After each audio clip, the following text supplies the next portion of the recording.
All right, hello everyone. My name is Catherine and I work with SEB Housing. And this is the information session for the 10 affordable rental units at 40 Center Street in Brookline. And the purpose of this session is to just give you a little bit of background information on the homes, but also the lottery process and the eligibility and lottery process and what to expect after the lottery itself. So if you have any questions during this session, you can either type them into the Zoom chat function, or you can unmute yourself. When you came into this session, you were muted just to minimize any unnecessary outside noise, but please feel free to speak up with any questions. I'll be asking throughout the session if you have any questions as well. This is a live session. It's being recorded because it's going to be saved to SEB Housing's YouTube channel, and it will be available later on tonight for anyone who missed it that wanted to join in. So just for some background information on who we are, so SEB Housing, we are an off-site affordable housing consulting group. We're not the on-site management team for 40 Center Street. We've been hired by the developer to market the affordable units, conduct this information session. We'll also be the ones collecting lottery applications, reviewing them to determine applicants' eligibility, and we will eventually run the lottery. So we're in the initial phases of this process. We are your main point of contact rather than the management office, but further along in the process, you'll have contact, obviously, with the leasing office at 40 Center Street, and they will take over as your main point of contact later on in the process. So there's a few steps. The first is to apply for the lottery and be found eligible for the affordable housing program based on your self-reported income information on your application. You'll be in touch with SEB during that time, and we can answer any questions you have. We'll process your application and run the lottery. But then after the lottery, you'll be in touch with the leasing office because they're going to determine your lease eligibility. So that's separate from the screenings that SEB Housing will do. And the leasing office might be, their lease screening might include credit check, rental history check, background check, the sort of things that most landlords are looking for when determining whether or not a household is lease eligible. And then finally, the third step in the process, once the management team has determined that your household is lease eligible, so you're eligible to lease a unit at 40 Center Street, you'll be directed back to SEB Housing. And at that point, you'll need to provide your verification of income, assets, bank statements, that sort of thing, that you self-reported on your lottery application. Because remember, to apply for this lottery, you don't need to submit any supporting documentation. It's just after the fact, after you've been found lease eligible, and if you're one of the top households on the waiting list that are generated after the lottery, that's when you'd be asked to supply that information to us. So you'll have about 10 days to do that if you're one of the top households after the waiting list after the lottery on the waiting list. And we'll work with you through that process, of course. So the property itself, if you haven't already, we always encourage everyone to go to our website, so SEB Housing's website. If you have looked on there, or if you are interested in doing that, if you select I want to rent, and then you'll see a listing for 40 Center Street.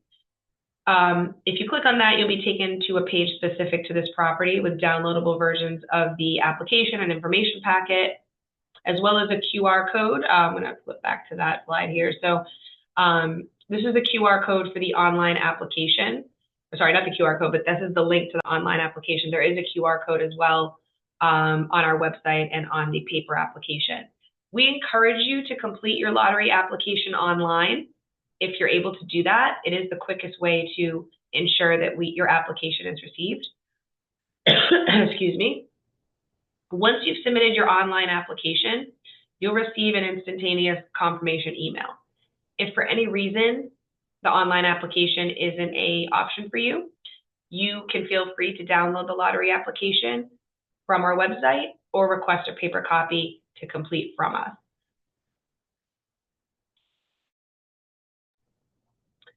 And then if you do that, if you decide to complete the paper application, you can submit it to us in one of several ways. So you can email it to us. That's what most people do. They scan it in and send it as an attachment to an email.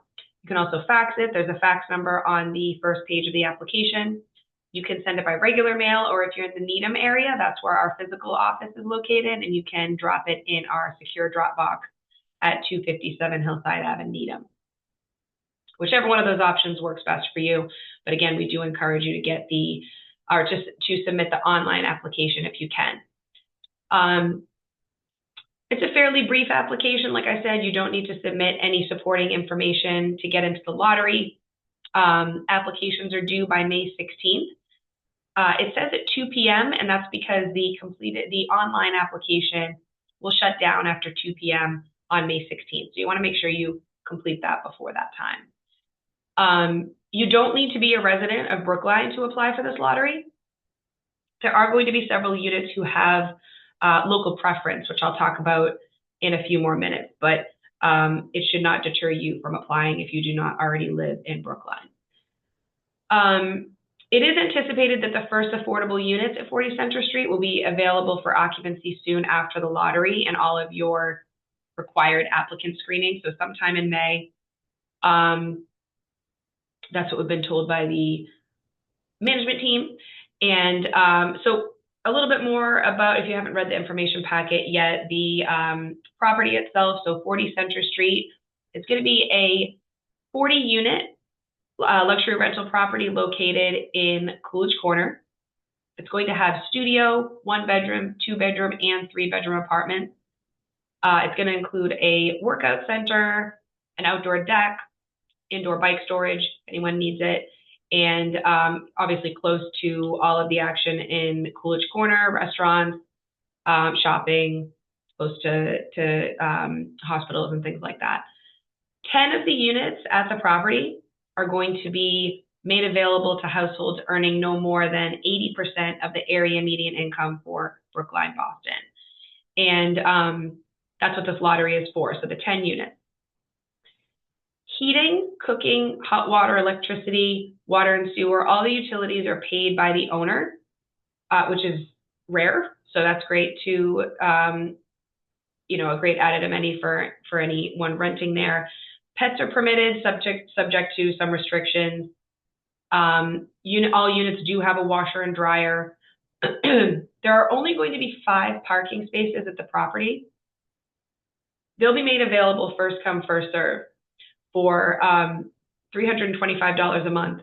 As many of you know, in the city, parking spaces or reserved parking spaces are hard to come by. So they don't have many on site, but those will be there for first come, first serve. And the features or the unit breakdown is here for you. So there's 2 studio apartments. Those studios have 1 bathroom and will rent for $2,280. One of those studio units is a disabled accessible apartment. There's 4 1-bedroom apartments that have 2 bathrooms. Actually, I'm not sure that's correct. I believe they have 1 bathroom. The one bedrooms have 1 bathroom. That was updated today in the information packet. If you saw that in the info packet, that was incorrect. And the 1-bedroom apartments will rent for $2,442. There's also 3 2-bedroom apartments. One of those 2 bedrooms has 2 bathrooms. The other 2 have 1 bathroom. Excuse me again. And one of the 2-bedroom units is built out for persons with hearing impairments. And the 2 bedrooms will rent for $2,931. And then there's 1 3-bedroom affordable apartment that has 2 bathrooms. It is a disabled accessible unit, so households who require the features of the unit will have priority for it, and it will rent for $3,386. So these rents are not set in accordance with applicants' income. They don't change based on what your income is. These are the rents, and they won't change at all. The rents are set using a formula based on HUD, so Housing and Urban Development, area median income for the Boston-Brookline area. The rents could increase once per year, typically around when the area median incomes are released by HUD each spring. Your rent cannot change within the first year of your lease, and there would always be advance written notice to tenants whenever there was going to be a rent increase.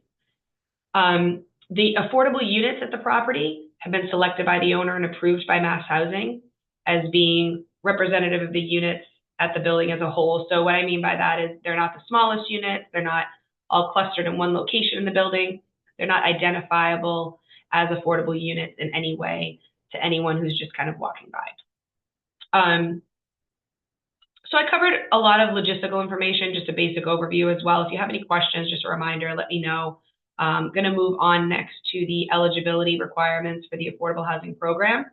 But if you have any questions about what I just said, let me know.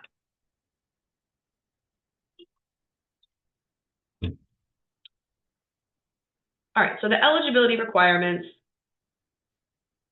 for the program, for the affordable housing program. There's 4 of them listed on the screen now if you have a computer open and you haven't called in. So the first is that households have to have qualifying income and assets. I'll talk more about that in a minute. You might have saw the graphic here, but I'll be coming right back to that. And for this program, for this lottery, it means that your household has a total annual household income of below 80% of the area median income.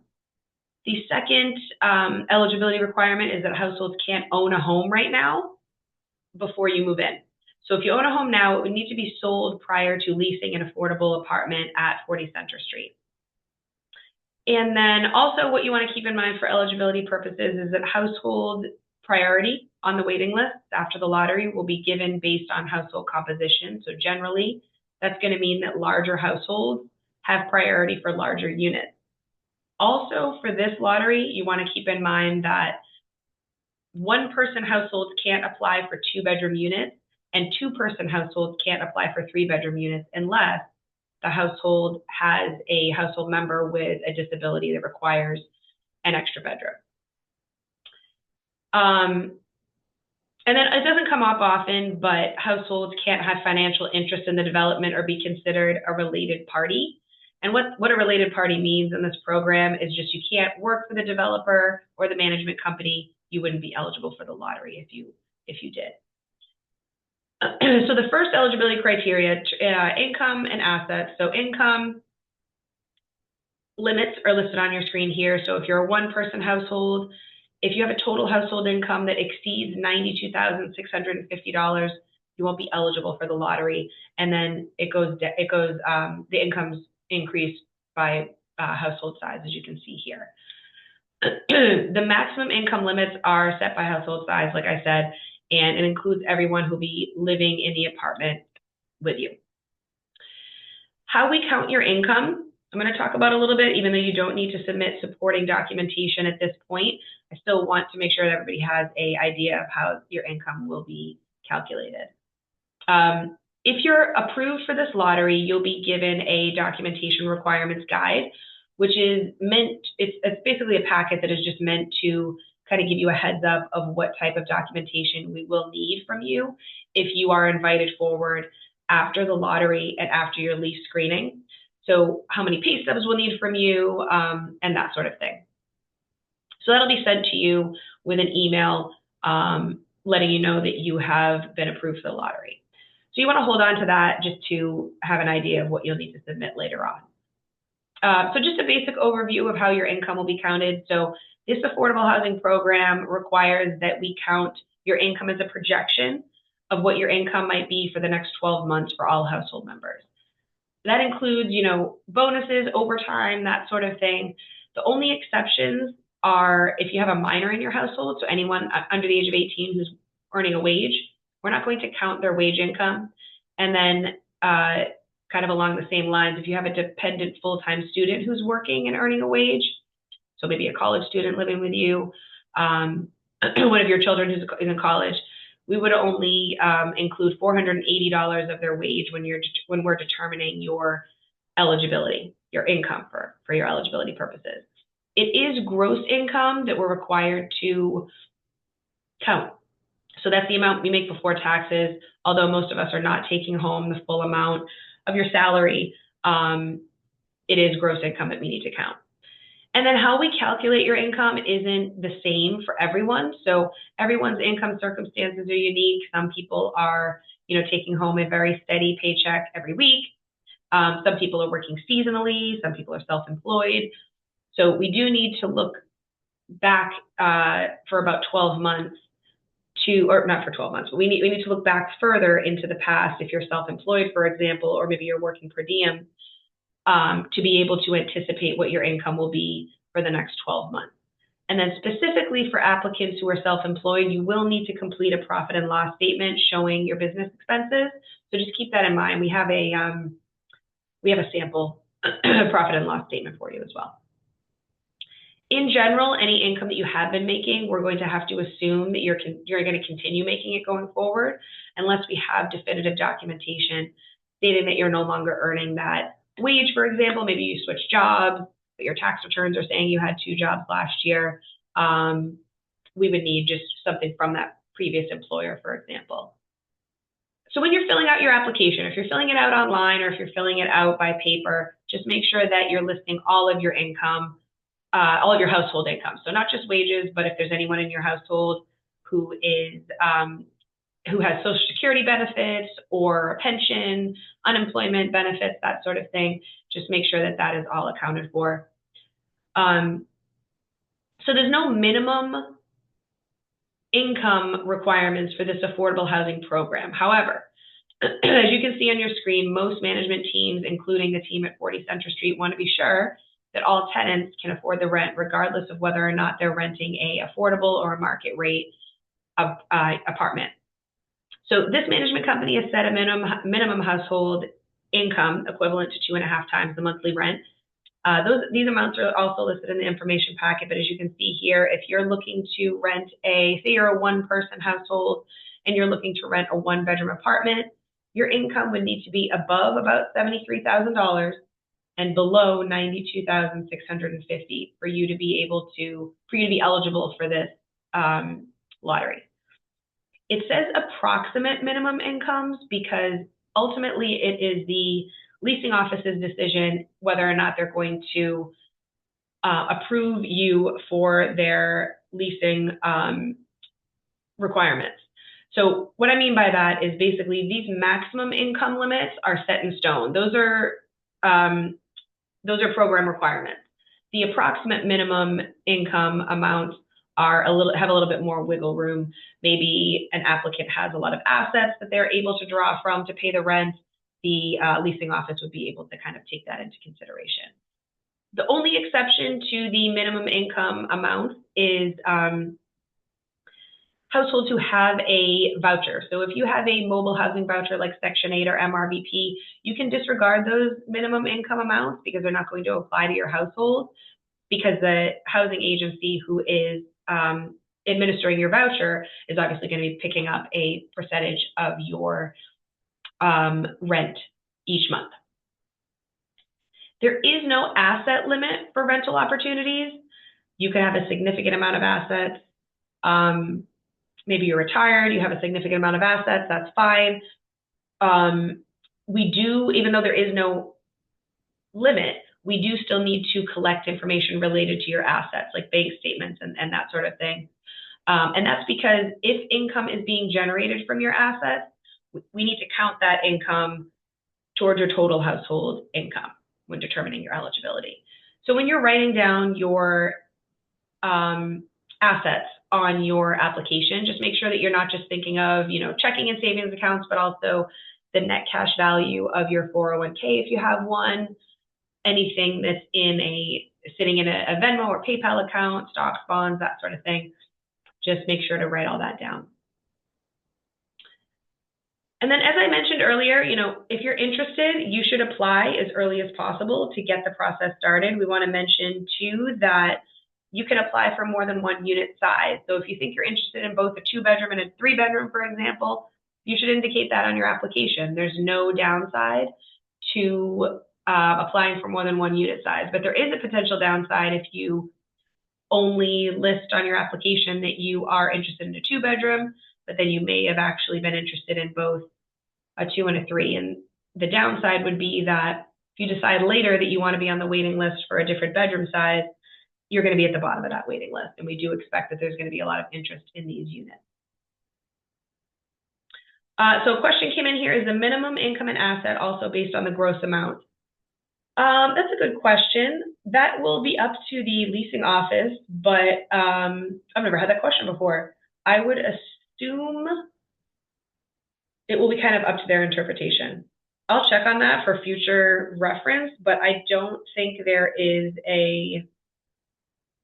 there's nothing in, like I said, that's the minimum income amounts are not a program requirement, so there's not going to be any rules in terms of how they need to be counted. It will be, I think, based on the leasing office to determine that. So once your lottery application comes in, we're going to contact you if there's any information missing or if anything appears to be incorrect. And excuse me, if you're found eligible for the lottery, you'll be sent an email with a lottery application number, which is in the form of a series of numbers. That isn't, it's on your screen, I can say A.001, for example. That isn't a ranking of any sort at this point. It's just meant to be an anonymous identifier, so your name is not called during the lottery drawing. It corresponds with the order in which your application was approved. So if you were the very first person to be approved for this lottery, your application number would be A.001. That email that you receive will also confirm whether or not your household indicated that they qualify for local preference. So on your application, it's going to ask if you qualify for local preference. That might apply to your household if you live in Brookline, all right, already. You work for the town or you work at a business located within Brookline, or if you're a guardian or if you are a parent of a child attending Brookline Public Schools. So those are the three kind of areas that you could qualify for local preference if those apply to you. Some of the affordable units at 40 Central Street are going to have local preference, which means that some local preference households will get priority for those units compared to households who don't have local preference. There's a lot more information on that in the information packet as well. So when you get that email from us with your lottery application number, you're going to check everything in there and make sure it looks correct. It's going to list the bedroom sizes that you applied for, whether or not you have local preference, whether or not your household has applied for an accessible unit, and then also the documentation requirements guide that I mentioned will be provided as an attachment or a link in the email. And you're going to want to just take a look at that so you are familiar with what kind of information you might need later in the process to submit to us, how many pay stubs and that sort of thing. If at any point in the process you're found to be ineligible, maybe you're over income, under income, you want to inform us if you have any questions on that. We can obviously answer any questions you have if you don't quite understand maybe why you were denied, and please reach out to us. On your application, you will have also indicated your household type, so 1, 2, or 3. In some cases, smaller households can apply for larger units, but in general, larger households are going to have priority over smaller households. And the information packet, again, has a lot more information on household type. When you fill out the application, it's going to kind of break it down for you, and you're going to select which type your household composition fits under. So you're going to want to remember that on the waiting list that have a priority for larger households, just to give you an example, if a type 1 household that could consist of 2 adults who share a bedroom, they can apply for a 2-bedroom unit because they have 2 people. But all type 2 and type 3 households are going to have priority on the waiting list over that type 1 household. So just keep that in mind. So the lottery itself is going to be held May 28th at 6 p.m. It's going to be very much in the same format as this, a Zoom meeting, screen sharing, the drawing taking place. And it will be held digitally, meaning that the lottery numbers are going to be randomized on the screen and screen shared with you. So you'll be able to see the drawing instantaneously happen. Every lottery number is going to be drawn during that lottery. Sometimes when you think of a lottery, you think, okay, there's 10 units, there's going to be 10 winners or 10 numbers drawn, but that's not the case when we do these lotteries. We're running the lottery to be able to have a order of priority to generate on the waiting list. So in general, it is beneficial to you to be called early in the lottery, but it may not be the deciding factor on whether or not you move forward in the process, since we do still need to sort the results of the lottery drawing onto the waiting list. So an example of that, like if you're a type 1 household, which I already mentioned this example, but if you're drawn first in the lottery, but you only applied to a 2-bedroom unit, you're still going to be lower on the waiting list because the type 2 households will be ahead of you. But again, if your lottery number is drawn later on in the process, that doesn't mean that you won't have the opportunity to move forward. A lot of times there's people on the waiting list who are no longer interested in the property. They may fall off the waiting list by being denied. So it is possible that if you're not called forward right away, you will still have the opportunity to be screened for these units. So after the lottery, I will sort the results of the drawing and establish the waiting list, taking local preference into consideration, whether or not your household has a need for a disabled accessible unit. And then we do our best to send the waiting list to everyone that same evening. So you don't need to attend the lottery. You're not going to, frankly, you're not going to know all that much in the lottery or during the actual lottery drawing itself, because the waiting lists are kind of what gives you a better idea of whether or not you'll be moving forward in the process. When you get that email with the waiting list, though, you're going to find your lottery application number to see where you fall on the waiting list. So at that point, you'll have a much better understanding as to whether or not you are towards the top of the list, if you're going to be invited forward to complete the lease screening right away, and so forth. And so after the lottery, we connect the top households on the waiting list with the management team, and your contact information will also be shared with them. And you'll be able to, within about 5 days, connect with them to initiate the lease screening process. And just a reminder, that's the screening that the leasing office is going to be doing. So it doesn't have anything to do with SCB housing at that point. They're just determining whether or not your household qualifies for their lease requirements. So after the lease screening, you're going to, if you're all lease approved by the leasing office, that's the point in the process where having a position near the top of the waiting list is particularly beneficial. So if you're one of the top, if you are the top household on a waiting list, you have the first chance at choosing an affordable unit. So for example, if you're the top person on the 2-bedroom waiting list, you're going to have the first choice at reserving one of the affordable 2-bedroom units. That's true even if someone ahead of you or behind you on the waiting list completes their application sooner.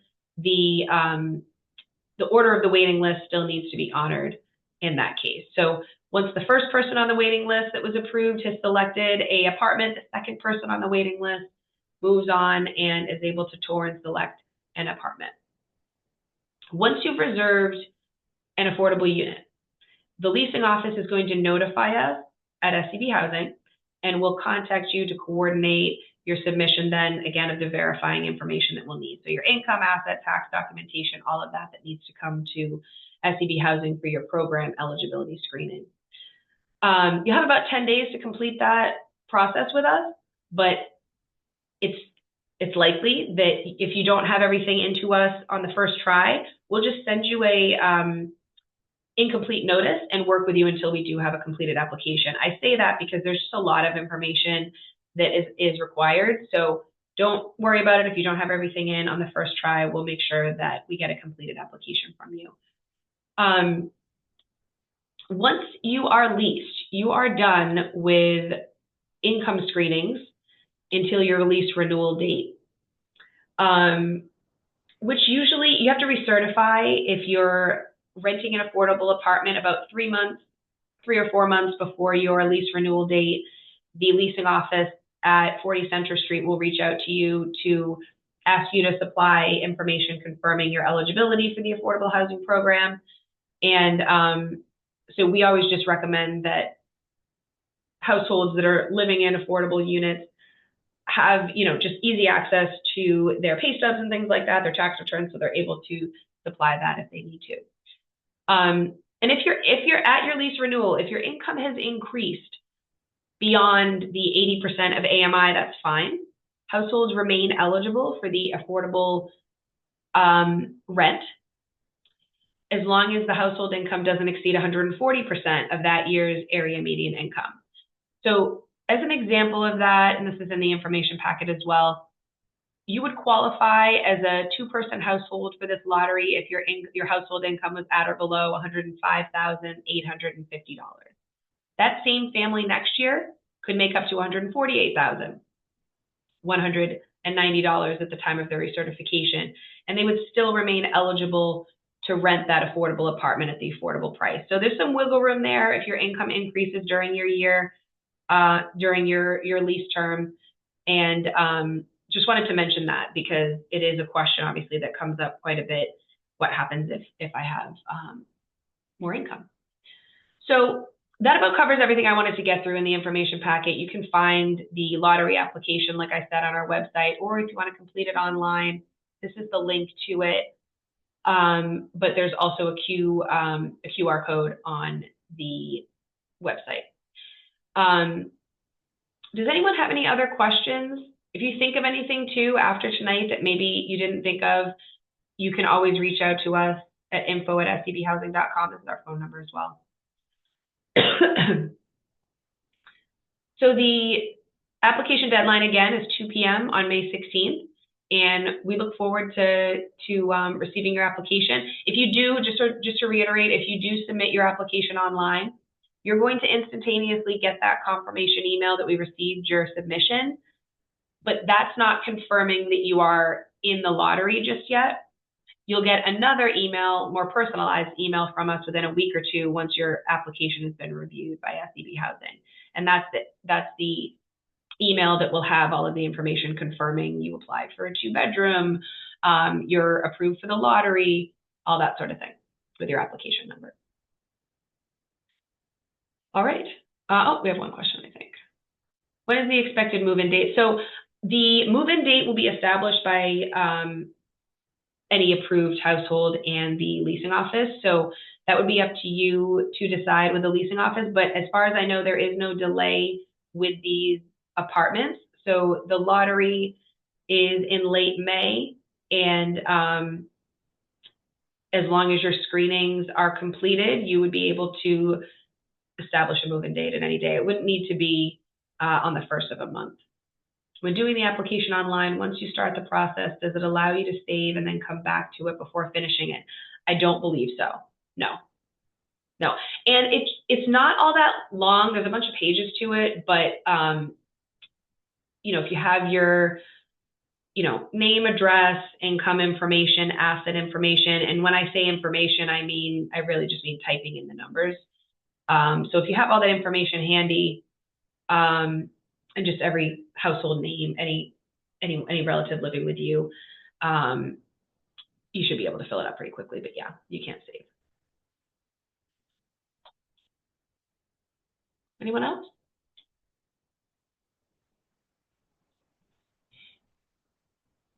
Do we have any photos or renderings of the units? Not any good ones, unfortunately.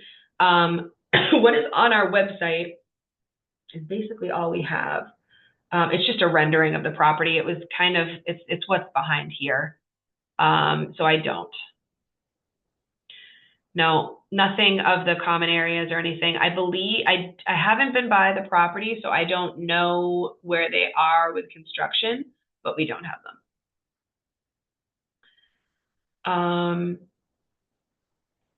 Anyone else?